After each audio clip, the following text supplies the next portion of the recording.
Hello everyone, welcome to Trade Breakdown on EU. We're gonna start off with a daily chart to do two things here. First of all, to determine our drawn liquidity, our higher time frame drawn liquidity, and then to determine our daily buys for the day, right? These are the two things that we're gonna do on the daily time frame, and we're gonna make sure that we do it accurately and precisely with the things that we already know, right? Now, once we've accurately determined those two things, we're going to move down to the 4 hour time frame, and then there we're going to find a CRT, a hyperability CRT, to position ourselves towards the higher time frame drawn liquidity and potentially trade it, right? That's going to be our objective as a trader, as intraday traders. So first of all, right here, you can see that we had this bullish dealing range, right? I've been talking about this daily range since past few breakdowns, right? Now we know that our drawn liquidity is higher, which is this range high right here, right? So you can see I've determined this high to be the long-term drawn liquidity based on range dynamics and based on advanced market structure, right? This weekend's chapter is going to be all about range trading and its dynamics and turtle soup and how you're going to be using all of them in conjunction with each other to trade the charts accurately and determine higher time frame drawn liquidity and biases, right? So right here you can see that we've got this bullish dealing range, and here you can see that we've got this discount key level in the form of this fair value gap, right? Now we know that this is a bullish dealing range, and before price could move higher toward the higher time frame long-term joint liquidity, first of all, it will retrace to a discount key level to rebalance this whole range, and then it will test a discount key level and then expand higher from there. And that is exactly what happened here. You can see that we've got this discount FVG, price retraced back to this FVG, this fair value gap, and then it reacted from there explosively towards the higher time frame drawn liquidity. Now, what happened on Friday is that we had this explosive expanding candle, right? And you can see that the drawn liquidity is still higher and the objective hasn't been met, uh, right?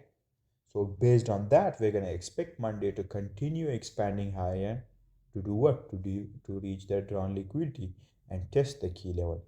But obviously, first I had to merge it with a 4 hour CRT trade, right? CRT there, and then actually trade it on the lower time frame, right?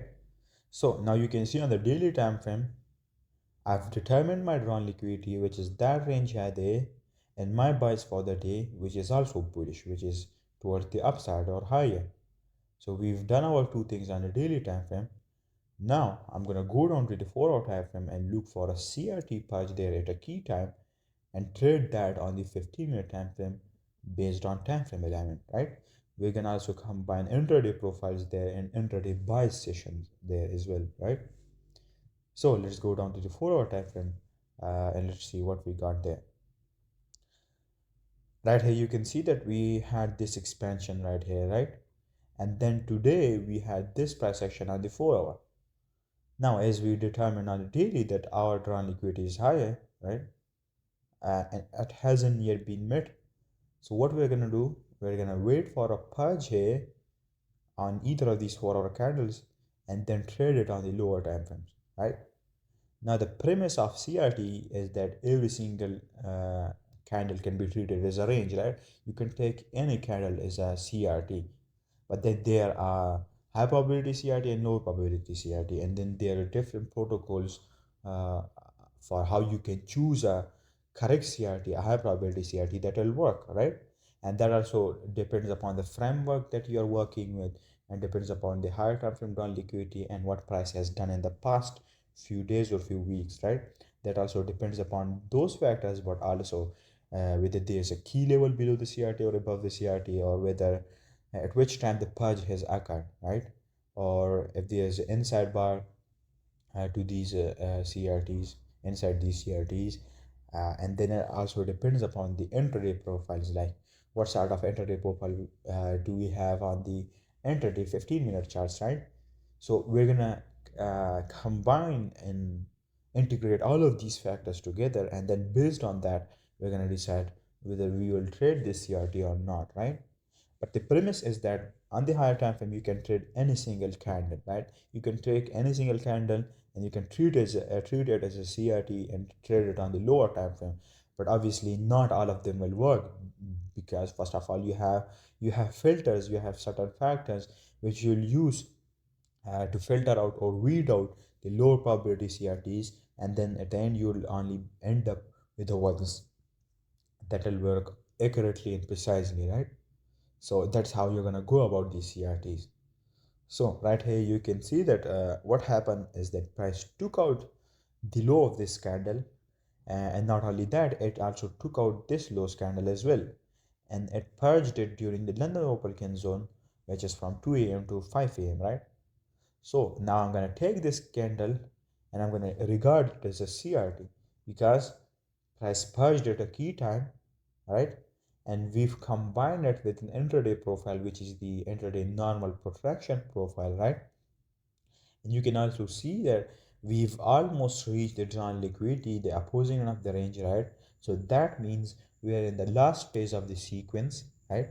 The TSQ, which is the kiss of death sequence, right? And which is basically the last phase, the last counter liquidity purge before the return liquidity is reached. So based on three factors, because we are in the last phase of the sequence, right? We can match it with an intraday normal protraction profile, and then uh, it also has that time factor to it. We purged it during the London Open zone, which is a key time for manipulation profile to occur, or a key time for intraday normal protraction profile to occur, right?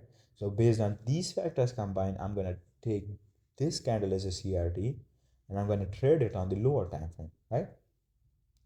So right here you can see that as soon as this low was purged, I went down to the 15-minute time frame and looked for an entry there, right? So now let's go down to the 4-hour time frame and let's see what we've got there. So on the 15-minute right here, first of all, I'm gonna plot out the opening and closing times, right? So we can see that where we are inside the daily range, right?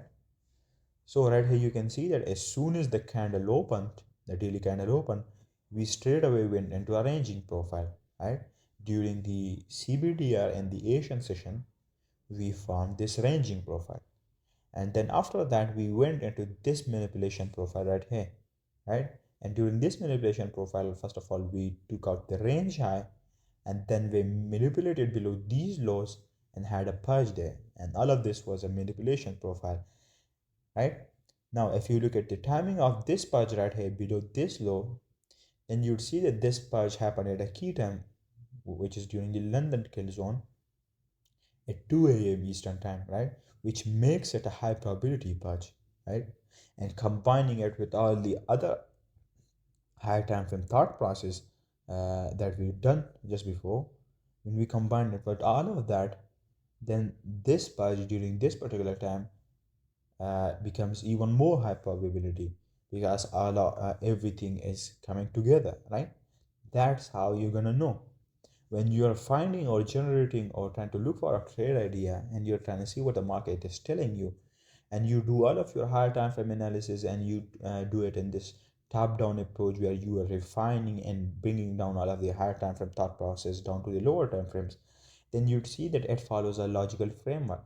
And as you keep integrating these concepts and trying to look at it with a refined perspective, you'll see that everything is trying to make sense, right? You would see that everything is in sync with each other, everything is aligned with each other, and there's nothing that what do you say?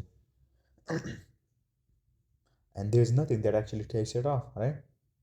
So you're gonna see that once you do all of these things, the trade idea that you've generated or that you've formed based on these concepts that I've explained to you in CPI, you would see that it actually makes a lot of sense.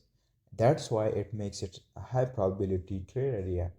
And then you're gonna trade it based on your entry model or your entry setup, whatever that is, right? So along with all of that, right here you can see that we are also in an intraday normal protraction profile because we purged below these lows and we had a manipulation profile, right? So Asian session in the CBDR was a ranging profile. Then during London Open we had a manipulation profile, right? So now you can see that based on this framework we are in an intraday normal protection profile, right? So the next thing that we're going to anticipate here, and the only possible outcome for price after all of this has happened, is an expansion higher. So we purge below CR2 at a key time, non-liquidity is higher, we have a normal protection profile, right? So we have all of these factors which are pointing towards the bullish side, right?